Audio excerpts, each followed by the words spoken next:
there's a lot of people that don't have that option to put the money up front. So in those instances, what we need to do is make more accessible for people to access the upgrades to their homes to make them more energy efficient.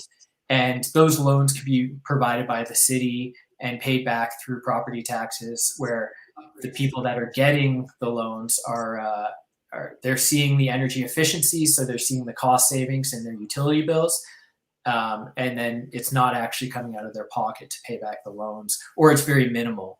And then eventually, once that loan's paid off, they get to reap all the benefits, and it's good for our city because we're making our city more energy efficient. And then one last thing, I think that the city has huge opportunity to utilize our buying power. So the city of Edmonton purchases a lot of materials, and concrete is notoriously terrible for the environment in greenhouse gas emissions. So with our procurement plan, we need to make sure that we emphasize that we're getting green materials, and that will then reduce the what's called the green premium. So green concrete, which is usually made with carbon capture, is the most common one. That costs more than just your regular old concrete.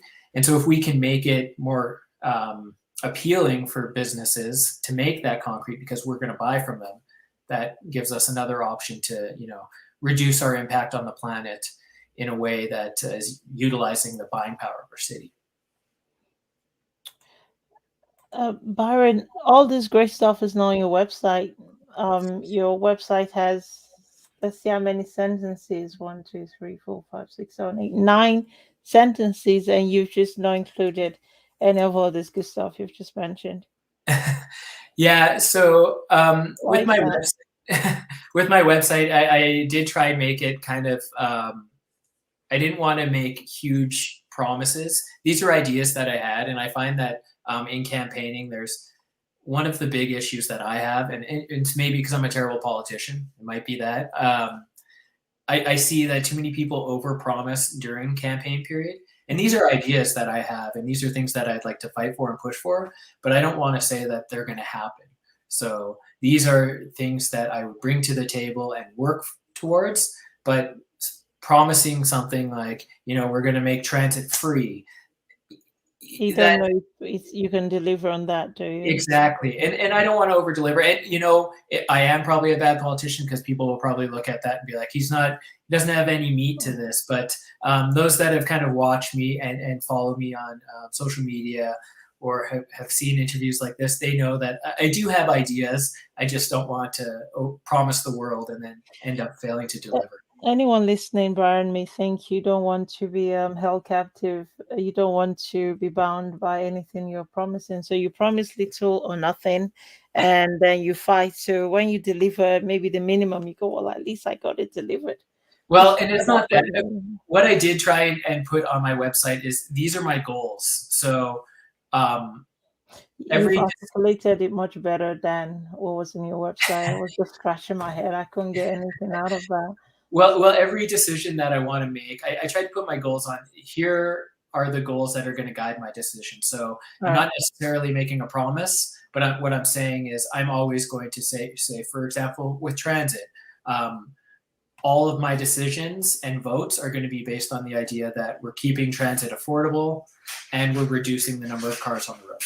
Yeah, I see that.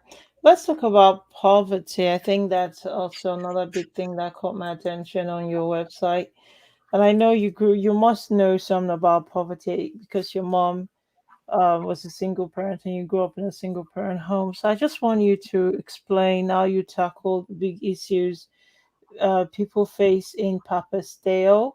In Papasdale, homelessness is a gigantic issue. Mm-hmm. And even though for the past 10 years, the city has had, I think it's affordable first, that has not maybe solved the problem of homelessness in Papasdale and across the city.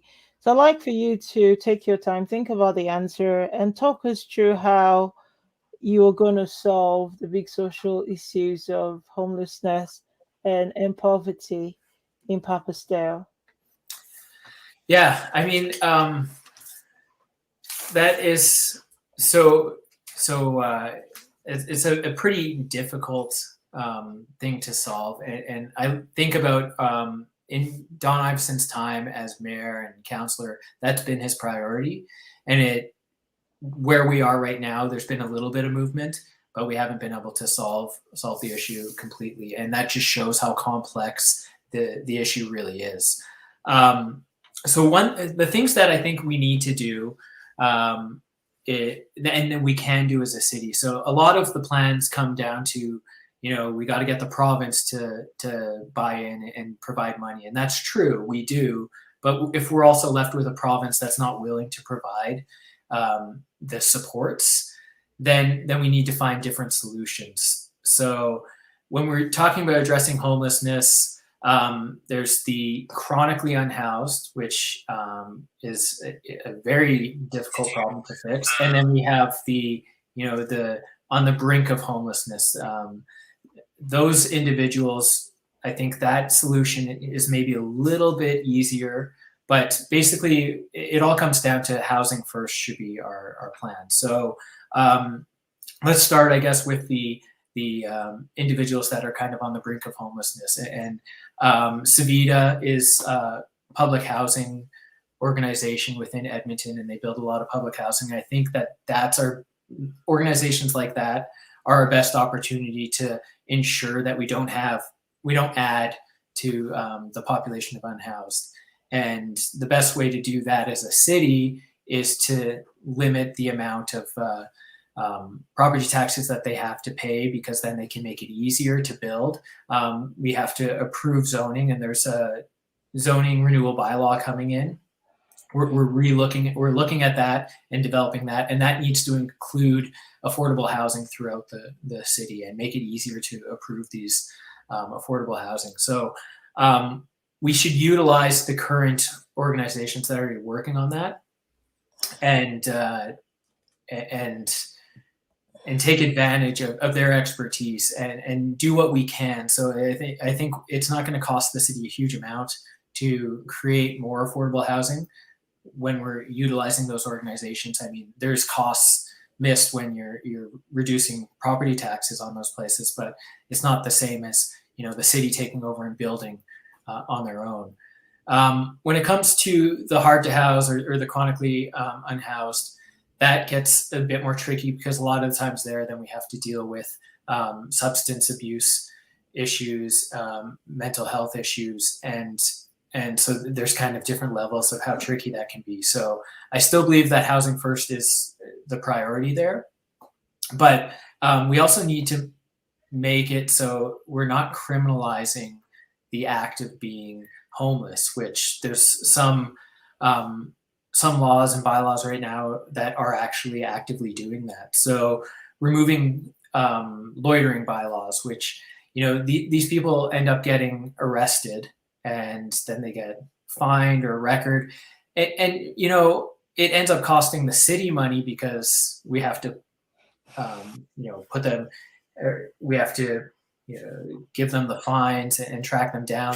They're not going to be able to pay that, and then it just affects them later on, because then they're forced with this fine, they had jail time, anything. If they get a record, it makes it more difficult to get out of the cycle of being unhoused. And then on top of that, one thing that a lot of cities, Vancouver and Toronto are doing, is they're applying to the federal government to decriminalize simple possession of drugs. And that's another way that we're criminalizing those individuals with substance abuse issues.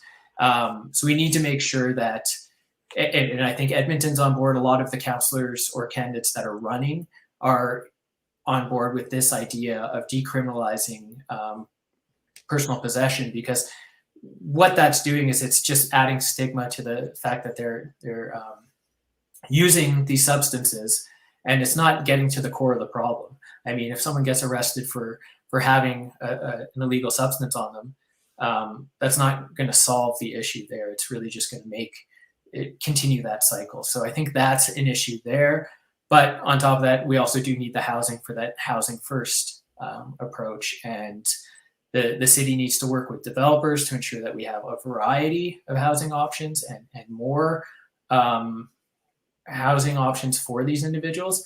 But then we also need to talk to the province, and this is where we start getting the province involved and really focusing on their commitment to this. And if they're not going to take the approach that, if they're not going to listen to the arguments that this is the ethical thing to do to get these individuals in homes, we need to make an economic argument, because it is more cost effective for the province to have people to completely eliminate the homeless population, because it is it's a strain on the healthcare system, and it's a strain on social supports. So it's often shown that it's way more cost effective to get individuals into houses and then deal with the problems from that. So if they're not going to listen to the ethical side of it, then maybe we can make the economic argument. I'm a bit distracted, Byron. Behind you, you've got the map of New York City. What's up with that? Does Well, it inspire you? yeah, I'm kind of a transit lover in certain big cities, and so this is showing it's right here. It's showing the subway map routes within New York City. So I have another one of Amsterdam and one of Berlin as well. You don't have the London, England one, the United Kingdom? I do not. You know what? I haven't actually. I've only been to London once, and I haven't ridden the tube there. I've only ridden in some of the cities I got to. I was there for a wedding, and I was only in there for a couple days, and then I went out to Scotland. So beautiful city. Yes, of course. It's so distracting, New York City. And I know the borders only just open, or they're about to open in November, and everyone is thinking about doing a road trip now. Let's just go to the States. Oh yeah. That's a pretty long road trip from here to New York City, but well, just from here to anywhere, to be honest. I hear you. Not necessarily New York City, but I digress. Forgive me. Right, let's get back to the girls. I understand that Papa still faces a lot of intersectional problems, and you did well with homelessness. I'd like you to consider what, as counselor or in council, how you're going to tackle addiction and mental health problems. What are your deliverables, as it were, with the societal problems, you see? So I think that one thing that's seriously lacking is safe consumption sites on this side of the river. Currently, what we have is they're all kind of set up in the downtown core over near the Boyle Street area. So and I know the province is already looking at that, adding one to this side of the river, and I think that's a key. We need to do that. And then, as I had mentioned before, when it comes to simple possession, I think that one of the first things this next council should be doing is applying to the federal government to make an exemption on decriminalizing simple possession of all substances, because then we start reducing the stigma. And the big problem right now is with stigma. You have people that are using and they want to use in alone, or they're using in unsafe conditions, and we're seeing a rise in dangerous supply, and that's why we're seeing the opioid crisis of more individuals are overdosing and dying, is because the supply is not safe, and they're feeling a stigma, and so they're using in alone or in areas that are not safe at all, and then that's where we start getting these issues. So if we can start removing the stigma, that's when we'll be able to reduce the number of deaths. So we need to do two main things right away, and that's get safe consumption on this side of the river and help those populations, because studies have shown that they're not going to travel very far to those sites. So we need to bring it to people. And then two, we really need to work on getting decriminalization of simple possession. Well, you've spoken very well. I'm just wondering, this is your third priority, to create a city that keeps homegrown talent and attracts the world's best. Are you criticizing the province's immigration policy with that statement? No, no, no. It's more of a statement about something that we really heard a lot about this election cycle. That it's specifically about people wanting to get out of Alberta and Edmonton in particular, the young people. So some of our best minds. We got great universities within the city, some of the best in the country, and what we find is that there's a lot of people that are graduating and then they're going west. They're going to Vancouver, going to Victoria because Gotcha. there's not as much opportunity here, and that comes down to maybe our economy being built so much again on oil and gas, and they don't have as much opportunity. But it is also a feeling that they're not, in a place that's representative of them. A lot of young people have a bit more of a progressive viewpoint on what this city should be, and if we're not providing them a city that they can thrive in, there's always stuff to do that they have a future in, then they're going to get out of here. Byron, I'm disappointed that you're not criticizing the province's immigration policy. I just was hoping that was yes. Okay, well, I hear what you're saying. You're on the That's an area that I don't know enough about. I was shocked to read that. I was like, what does he know about immigration? He's a white guy. Does he have family from Zambia coming to Canada? It's funny. My mother-in-law actually works in immigration a bit. So oh, really? So maybe I need to talk to her a bit about that and get her thoughts on that. Well, we'll come to that later. I'd like to get your thoughts though, or when you say the city has a blueprint to attract talent. Um, I hear the city has the best of the best. What would you do different? And what sort of talent does this city need that doesn't already have? Yeah. So when I'm thinking of that, I'm thinking of I'm going to use the example of Amazon. Not that I specifically want that company to choose Edmonton for its next headquarters, but it's a good a good example of what I'm talking about when I'm thinking that will kind of get the best minds here, and then business will come here. So when Amazon was looking around North America to determine where headquarters number 2 is going to be, you heard Toronto was on the list. Maybe some people would have thought about Vancouver. But Edmonton, and I think even Calgary, I heard once come onto the list, but Edmonton was never on that list. And the problem why, or the reason why it's not, is because a company like Amazon, they need a strong workforce that's full of really bright minds that are big in these new emerging sectors like the tech sector. Amazon doesn't pay well. Amazon doesn't pay well. They pay their food soldiers like minimum wage, and if you work at Amazon, you probably need 3 or 4 jobs to put, to No, afford. again, I totally agree. Bad example, but that's what I'm saying. For their Yeah, let's not use Amazon. I won't want anyone I know to. I don't think they treat the employees well personally. But yeah, well, especially at the warehouse level, when you get into these head offices, that's where you have more of the people that are working the jobs behind the desks, and their jobs are a little bit more cushy, and they're getting treated quite a bit better. But again, yeah, it's a terrible example because Amazon's not a good company in terms of how they treat their employees, but it's a big company, and it's got a huge workforce, and it brings in a lot of money, and that's kind of why I was thinking about that. But yeah, I personally don't think I would want to support Amazon coming to Edmonton as a head office. So. well, it brings work when work is work, and they employ, like you said, thousands of Edmontonians, and some income is better than no income. But we digress. Um, there's a question that's coming on Facebook, and I'm just going to read it to you. I don't know why it's not coming onto the platform. I'm not making it up. It's right there. Okay. It says, Okay. what steps do you think city council should be taking to remove the systemic racism that exists with the city administration? And I think this bloke may be tired of our drift about New York, talking about Amazon, and it's just hitting hard. So there's a Yep. question about removing systemic racism within city administration.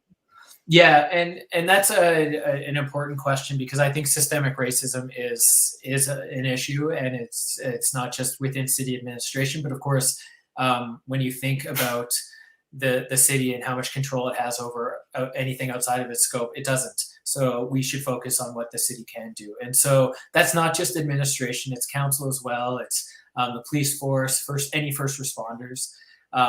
What needs to first happen is that we need to have regular anti-racist training. And I think that there's a lot of really good anti-racist trainers within the city, so we can utilize local talent on this and bring them in regularly. And it's not just a one and done thing. It's not, hey, I had this training when I first got hired, now I don't have to do it again. We need to have it going on regularly. And then on top of that, I think that there's also a need to ensure that this is reaching all levels. And so there's been an issue within the City of Edmonton administration with the management and having harassment issues. And that shows me that there's a lack of accountability. So we need to strengthen that accountability, make it easier for people to whistleblow on potentially harassing or racist issues that are coming within administration, and make it a safe place for everyone. So I guess to summarize it, it starts with training, and it's got to be ongoing training. And then we also have to make it safe for people to report any sort of harassment within management. Byron, I hear you, and I'm just wondering. Already with me, you've ticked the climate box. You hate Amazon, you tick that box too. So, so it looks like we are gonna be on the same platform for several things. But being on the same line as I am is not what counts or what matters here. I'm just thinking, once you become counselor, how inclusive are you gonna be? Would you, like I say, you're ticking all my boxes, for diversity, single mother background. I love all that story. I think your heart is in the right place with climate, but how inclusive are you going to be? And when we talk about training, many of us go through these silly trainings, I beg your pardon, these trainings, and it really does not change our core. We're still pretty much the same. So I worry, when you talk about anti-racism training, anti-this training, anti-that training, if your core is warped, it will remain warped right after that training, I think. So what are you going to do to be inclusive as counselor? Yeah, so I think inclusivity, it's important, and one thing that I really think that we need to do is ensure that all of our committees that are working within the city need to be representative of the city as well. So I think about it's one of the pieces from the Safer for All report that came out on policing. The police commission needs to represent the populations that they are protecting. And so we need more citizen involvement, and it needs to be a diverse involvement. And that's not just for the police commission, that's all the committees that are sitting that have any civilians within the ranks. And we need to ensure that it's not just a bunch of, executives that are, well off and they get this job as a cushy job. We need to ensure that all voices are represented at that level. And then I think about Indigenous populations and developments within the city. That is a great opportunity for us to strengthen those relationships and work towards reconciliation by not just, asking, hey, do you approve of this? But actively getting Indigenous voices to the table and participating throughout the development process is key. And you did mention something that I thought was really important there. You said it's kind of at the core with a lot of these people. So, you can give them all the anti-racist training that they want. They're still going to be like, well, I'm not racist, but are understanding that it's not, they don't ever understand that it's not, you are racist or you aren't. You got to be actively anti-racist. So that speaks to that's systemic racism, where it's in the core. And I think the only way to really approach that and deal with that is a long-term solution, and that's ensuring that the future, the generations coming up are actively anti-racist as well. And the city does offer a lot of good programming for children with the Green Shacks and through Edmonton Public Library. We need to improve on those, and we need to ensure that we're including anti-racist training for the children, so they're growing up and they understand that it's not good to just be not racist. They have to be actively anti-racist. Mm. Great answer. Thank you. I've got a follow-up question from Facebook. Okay. I'm making it up. So, what would you push for City Council to remove people in management that are found to have racist behavior? Would you be that assertive?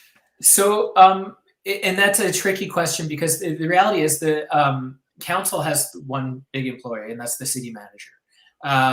So we can direct the city manager that these need to be in place. And I think that I'm probably not alone in saying that if there's any racism coming from management, that's automatic dismissal. And so we need to make sure that that's strengthened, that that's actually in the mandate for the city manager.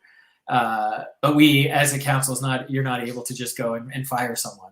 But I think that that's one of the biggest issues I see with administration, is there's obviously a lack of accountability in management at some point, and there has been work towards dealing with these harassment issues. But I have no tolerance for that in my current role as a manager, and I would never have any tolerance for that. And I think that most individuals running for council and the previous sitting council would agree, but maybe we just need to strengthen the wording and direction towards how the city manager has to operate.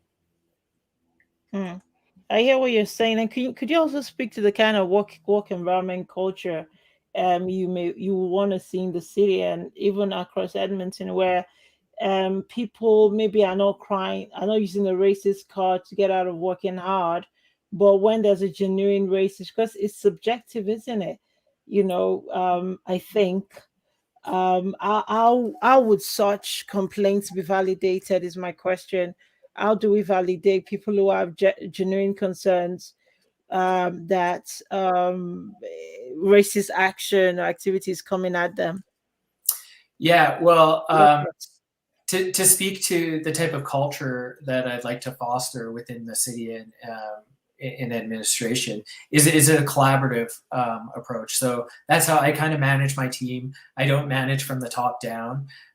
We work together as a team, and I help guide them. And I think that any good manager is encouraging people to think outside the box and encouraging that team development, and not being very forceful and telling people what to do necessarily, because it's bad management for one, and you're not going to really get a very effective and positive team that way. When it comes down to how you deal with issues of harassment and racism, that's where we really need to strengthen the whistleblower process, and we need to encourage and make people feel safe that if they are going to go and tell someone that they're being harassed or they experience racism, that's not going to come back at them and they're going to lose their job. And then when investigations happen, they have to be truly independent. We can't just have one manager who's friends with another manager doing the investigation, because that's not going to give us any meaningful result.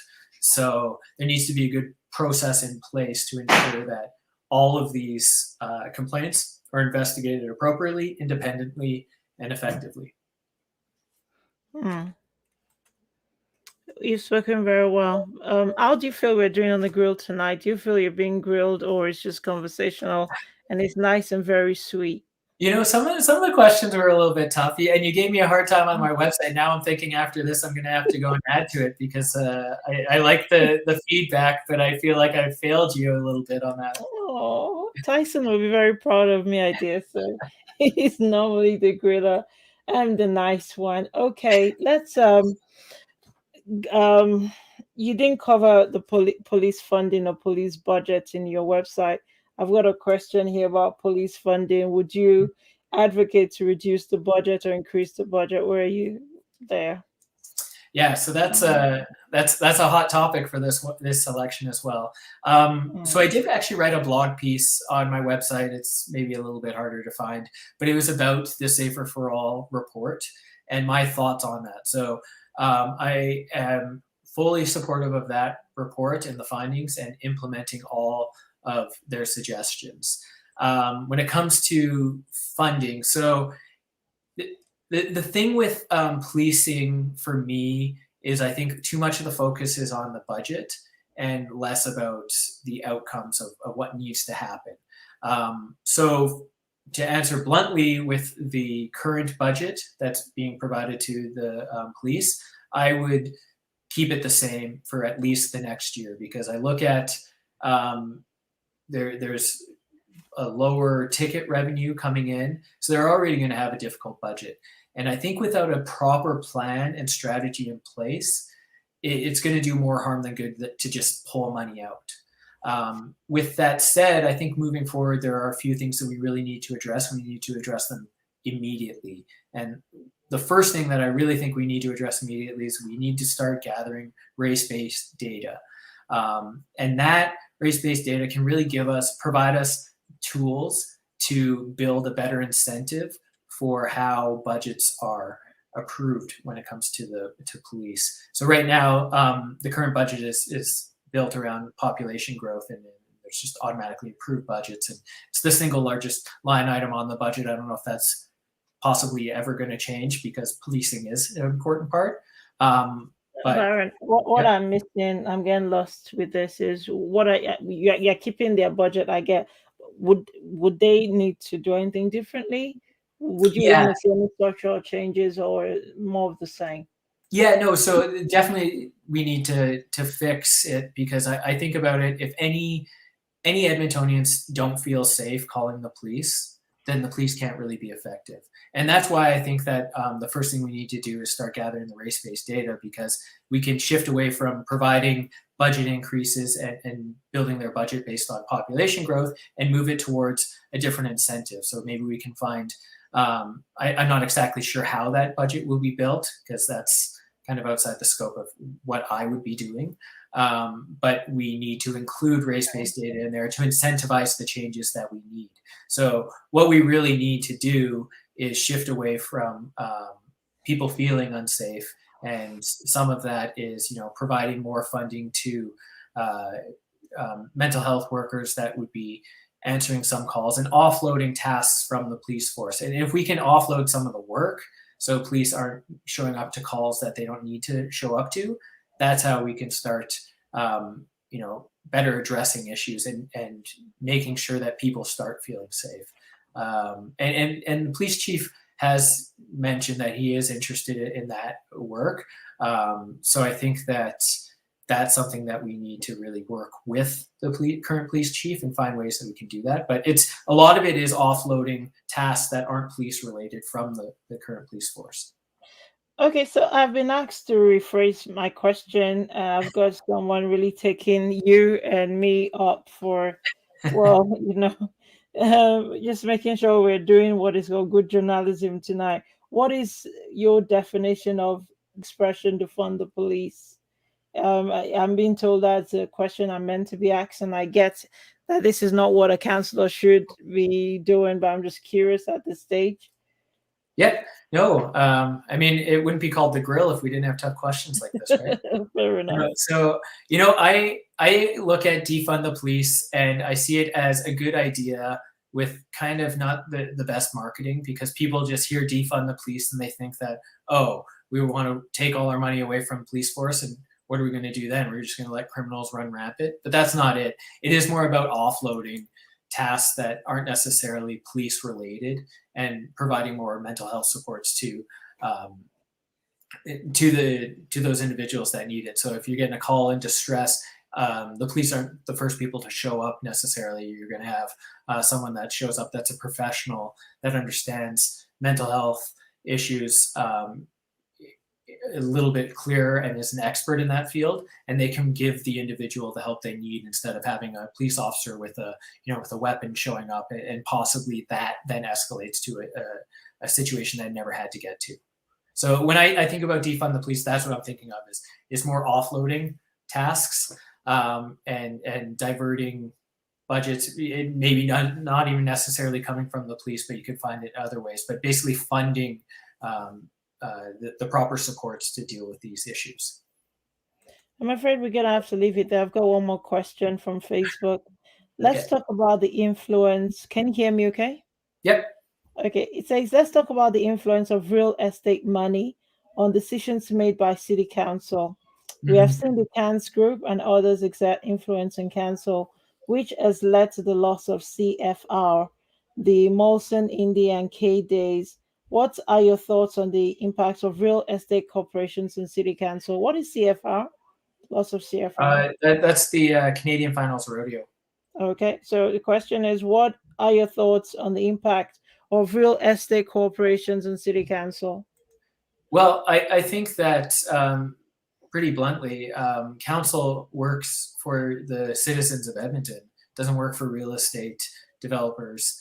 And so we need to ensure that every decision we're making for Edmontonians and not, for our rich developer friends or possibly getting kickback. And I think that comes down to integrity. I'm not sure if there is any actual issues with, council accepting money or anything like that. That's beyond the scope of anything I know, and I would never imply that without having any actual information on that. But put simply, we're not working in the interest of developers. We're working in the interest of Edmontonians, and we need to keep that in mind with every decision we make.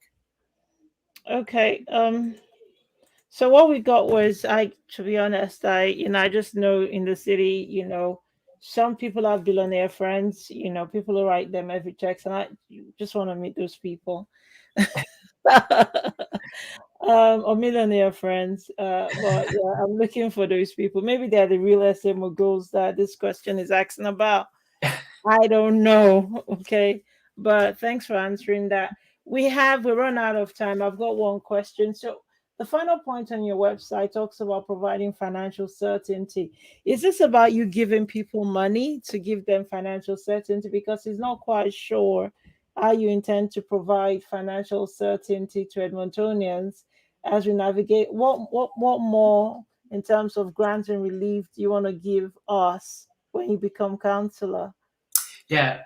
So, I mean, the city is pretty limited in resources, and we can't start handing out money that's not really within the scope of the city, because we can't run huge deficits. We can't run deficits.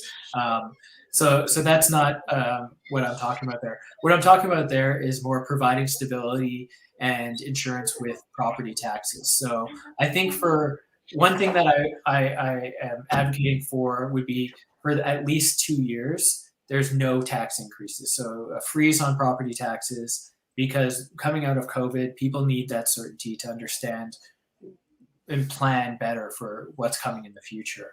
And then I think beyond that 2 years, we have to reevaluate, and we need to stop getting off this cycle of overtaxing or population continually. There's a lot of work that's had to be done for a long time in the city, and that's why tax increases have gone up, because there's a lot of capital costs and capital projects that needed to be completed. But I think we're at a point now where we have a bit more stability, and we need to find ways to keep property taxes,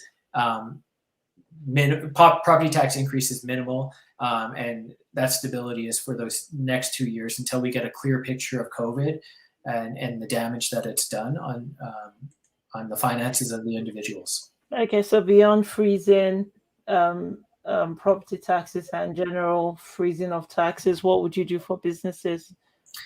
For businesses, For businesses, there's a few things that I'd like to do, and beyond taxes. And I think that we really need to expedite the business license process and make it, as quick as possible, and find ways to, get it really quick and minimize the administrative costs there. But we also need to start building our city in a way that encourages business. So Papasteo is home to probably the best shopping district in the city. I may be a bit biased there with White Ave, but we need to start encouraging foot traffic, because everywhere in the city that's built around people walking in these areas, they see that increases revenue for these businesses. Okay, we're running out of time, Brian. What are you going to do for some of the poorest people who live in Papa still, like the single mothers and the single children, indigenous folk who are struggling with food insecurity at the moment?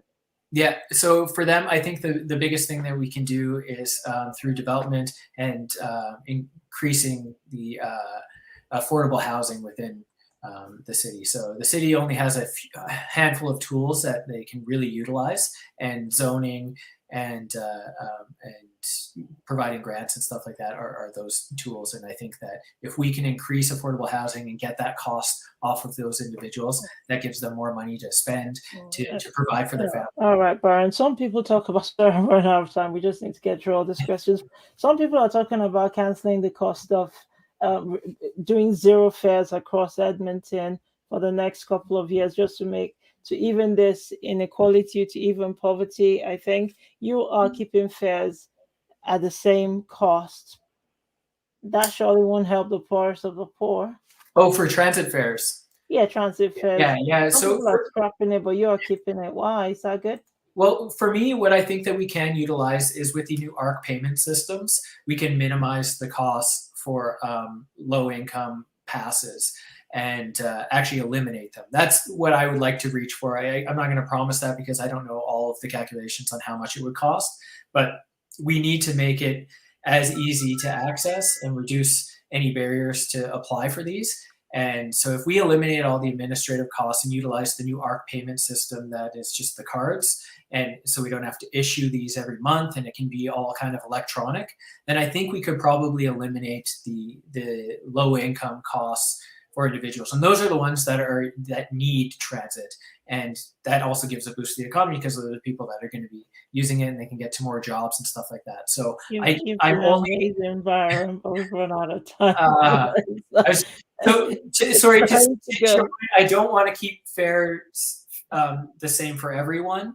I do think we can eliminate low income fares. That was Agree with Byron Vass. I think you've done extraordinarily well. And I think I'm going to ask Tyson how hot or spicy was this tonight. But other than that, I wish you all the best with the elections, and whatever the outcome, we'll be in touch. Thank you very much, Byron. Thank you very much. See you next time. Thanks for all the suggestions on the website.